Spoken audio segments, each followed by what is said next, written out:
I was home alone for Christmas and my dad had to work. So at 3 I'm got a phone call from an unknown number. He said he'd be right back and then he left our house. It wasn't too long before he came back inside looking pissed off. "Who calls me at 3 in the morning?" He yelled. It wasn't just that he was upset. It was like his face had physically changed. His eyes were wide, his jaw clenched, and his hands were shaking. "What's wrong with you?" I asked, but all he did was shake his head and walk away. Later that day, he was still acting weird, so I asked him again what was wrong. "You won't believe this," he started, but at 3 a.m. I got a phone call from someone who said they were outside of the house. "Yeah, what do you want?" I said jokingly, but he stopped talking. "What? Did you think that was funny?" He snapped. No, I'm sorry." He took a deep breath and continued. "They said they needed to speak to me urgently and that they had something important to tell me. They said their name was Sarah and that they used to live here." "Oh, wow," was all I could say. I asked them who it was, if they knew us, but all they said was that they were an old friend and that they wanted to tell me something very important before moving on. They said that if I didn't speak to them now, I may regret it later. This whole story was sounding more and more ridiculous by the second. The only people who have ever lived in our house are my dad, my mom, and me. And my mom and dad have never mentioned having any other roommates or any friends named Sarah. And then it hit me. My dad's ex-girlfriend, Sarah, she'd moved out years ago. And since then, we haven't heard from her. She didn't seem like the type of person to show up randomly in the middle of the night, though. But then my dad told me something that made me change my mind. After hanging up the phone at 3 a.m., he said that he tried calling Sarah back, but it was too late. Her phone went straight to voicemail and it was disconnected. I called her back, but there was no answer, he said. It was weird that Sarah would suddenly call him in the middle of the night and then hang up when he called her back. That wasn't normal behavior. But instead of thinking rationally about this situation, my brain decided to go straight to the most terrifying scenario possible. I imagined Sarah having some sort of mental breakdown and standing in front of our house at 3 and begging for my dad to let her in. And when he didn't, she became enraged and vowed revenge. So now she's stalking us? When I tried to calm myself down and think rationally again, I realized that there was no way that she would have stalked us after 20 years. But the idea that she had come back into our lives for a reason sent chills down my spine. The rest of the day passed uneventfully, which was great, but also a little disappointing because I was hoping that the mystery of the phone call would be solved. And then just as I was getting ready to go to bed, my dad came up behind me and whispered in my ear, "Don't go to sleep." "What? Why not?" I replied. "Sarah is outside the house again," he said, his voice barely above a whisper. "She's been standing out there all night long, and I haven't been able to get rid of her." My blood ran cold, and I grabbed onto the door frame for support. I didn't want to be scared, but I was terrified.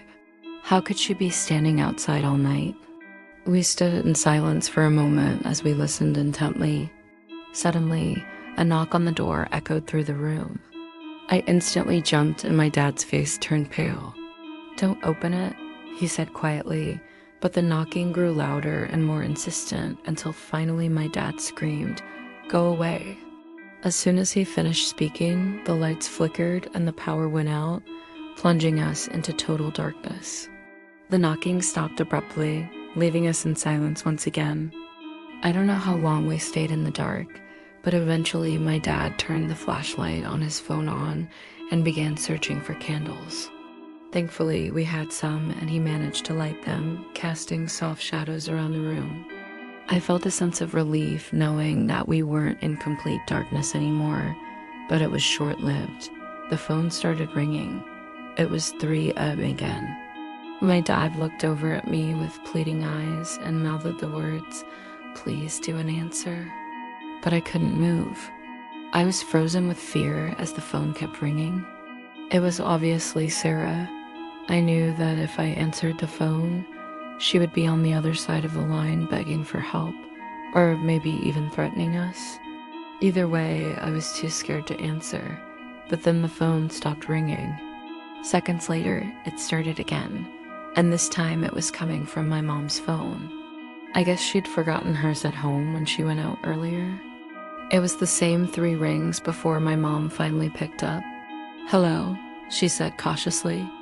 There was a long pause before Sarah's voice came through the phone. "Hi, Mom," she said. "Sarah," my mom replied, surprised. "What are you doing? Why are you calling us at this hour? I need your help," Sarah begged. "Please come outside and let me in." My mom sounded confused. "What are you talking about? Why would I let you in?" "You're not welcome here anymore, but I need your help," Sarah insisted. "I'm dying." My mom hesitated before responding. "You need to stop this right now. We don't want anything to do with you." She hung up on her. The next morning, my dad went out first thing to check the security cameras to see if Sarah had been outside all night. As it turned out, she had. And not only that, but the footage showed her walking around the entire house, trying every door and window until she finally gave up and walked away. "She really did spend all night out there," my dad said, shaken. The rest of the day passed without incident, and we didn't hear from Sarah again. But we couldn't help but wonder why she spent the night trying to get into our house. Then, 2 days later, my dad and I were watching the news when a familiar face popped up on the screen. It was Sarah, but she didn't look like herself. She was skinnier, her hair was messier, and she looked distraught. The news anchor was reporting on a missing person case, and Sarah was the missing person. According to the report, she had disappeared several days prior and had not been seen since.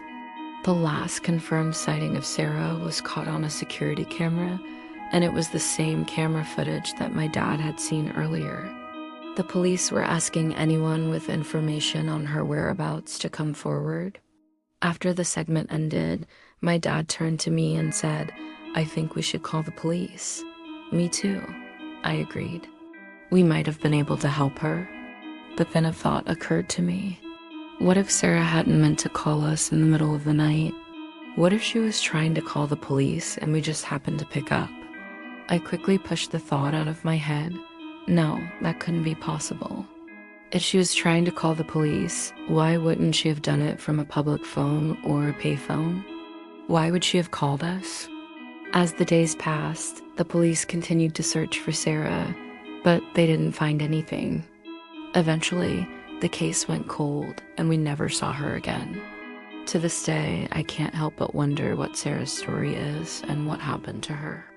Was she just a troubled young woman who had fallen on hard times, or was there more to her story? One thing I will never forget is the look on my dad's face when he received that phone call in the middle of the night. The fear and confusion in his eyes will stay with me forever.